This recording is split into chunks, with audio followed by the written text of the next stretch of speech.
Message. Right there. The questions for Ern. You know. What was that lady that started that? They didn't call it a halfway house. It was a school. Was it late 1800s? That really was the core of career centerdom. That wasn't that. You know his name. He's got that. You drive right by his school. Down 60. Down 60's been backed up, hasn't it? Anyway, somebody wanted to say something.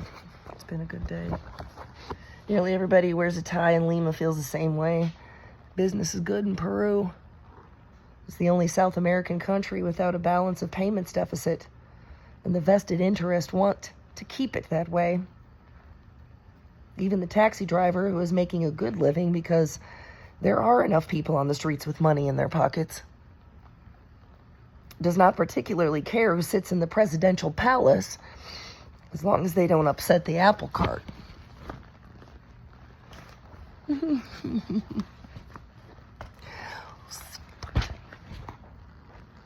Oh.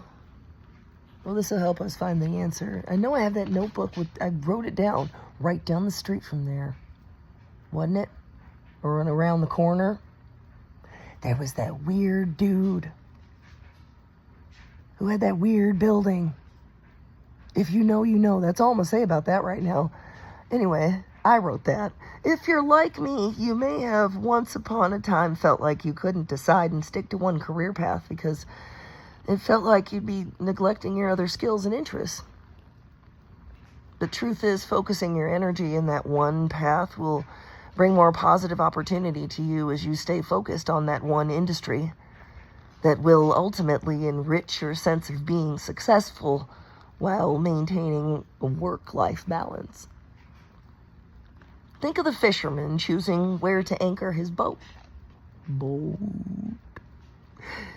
He wants to be where the maximum return on his investment will be. So if we imagine we're like the great Captain Ahab, seeking that elusive shark,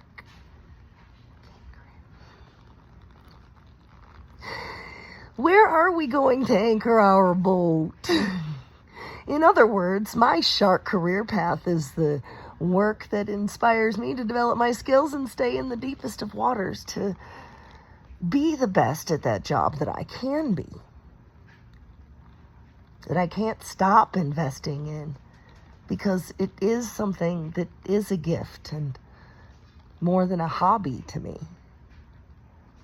Whatever that gift is, the way I love to sing, dance, play, write, rant, build, fight, argue, list, plan, advise, mediate, identify patterns and apply data to research, train dogs, and make it looks, I said candles, but it looked like it said caddies, crafts, finishing furniture, etc., etc., etc.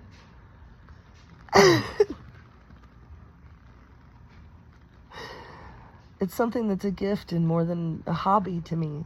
Whatever that gift is. The way not to be denied and ignored, but rather pursued and developed. I'm going to show you something. Look at that side right there. Where is it?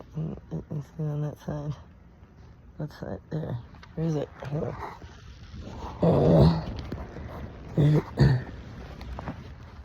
Alright. It's as if I'm glued to the spot. There it is.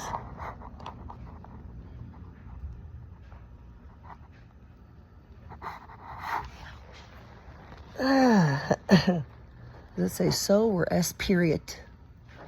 One of those hobbies, quote unquote, or interests becomes the focus, not the expense, but rather the better definition of the others, which is most reasonably pursuable with diligence and availability to train and make money, sustainable money, And by doing so, short term, I fished for salmon upstream, focused on education toward human services.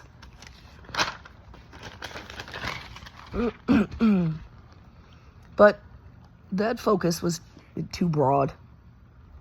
I took on the position as talent development specialist 5 years ago as my introduction to this industry, workforce development.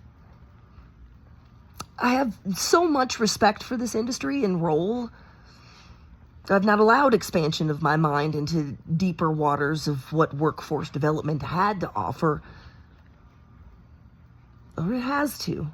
It will keep me anchored where I am while I fish for new opportunity that aligns with my interests. And shark may be on the menu in my 5-year plan as a result of keeping myself anchored on what it means to me to be a workforce development professional. However, the shark still presents itself in the way I shrink from instances of grief for missing the last time it swam by these deep waters.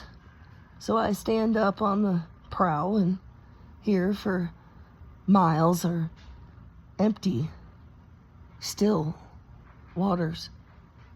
Well, seemingly so.